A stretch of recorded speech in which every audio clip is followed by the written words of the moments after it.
ಕರ್ನಾಟಕ ವಿಧಾನಸಭಾ ಚುನಾವಣೆಯ ಹಿನ್ನೆಲೆಯಲ್ಲಿ ದುಡಿಯುವ ಜನತೆಯ ಹಕ್ಕುಗಳ ಸಂರಕ್ಷಣೆಗಾಗಿ ಸಮೃದ್ಧ ಸಮಗ್ರ ಸೌಹಾರ್ದ ನವಕರ್ನಾಟಕ ನಿರ್ಮಾಣಕ್ಕಾಗಿ ಕಾರ್ಮಿಕರ ಪ್ರಸ್ತುತ ಪ್ರಣಾಳಿಕೆಯನ್ನ ಬಿಡುಗಡೆಗೊಳಿಸಲಾಯಿತು।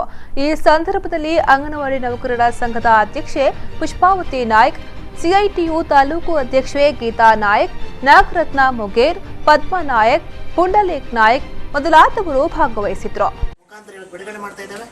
ಬೇಡಿಕೆಯನ್ನು ಯಾವ ಪಕ್ಷ ಅದು ಯಾವುದೇ ರಾಜಕೀಯ ಪಕ್ಷ ಆಗಿರ್ಬೋದು ಈಡೇರಿಸಲೇಬೇಕು।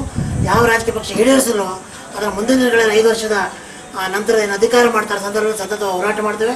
ಅದರಲ್ಲೂ ಮುಖ್ಯವಾಗಿ ಅಂಗನವಾಡಿ ಕಾರ್ಯಕರ್ತರ ಕಾಯಮಾತಿ ಮತ್ತು ಸಂಬಳ ಹೆಚ್ಚಳ ನಾವು 2000 ರೂಪಾಯಿ ಹೆಚ್ಚಳವನ್ನು ಪಡಲಿಕ್ಕೆ ಮತ್ತು ಹೋರಾಟದಿಂದ ಸಾಧ್ಯ ಆಗಿದೆ। ಅದು ಹೆಚ್ಚಾಗಬೇಕು, ಕನಿಷ್ಠ 10,000 ಆದರೂ ಆಗಬೇಕಂತಕ್ಕಂಥ ಬೇಡಿಕೆ ಇದೆ।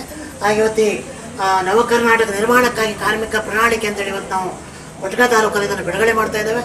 ಚುನಾವಣೆ ನಿಂತ ಅಭ್ಯರ್ಥಿಗಳು ಅದು ಯಾವುದೇ ಪಕ್ಷದವರು ಆಗಿರ್ಬೋದು ಅವರಿಗೆ ತಲುಪಿಸ್ತೇವೆ।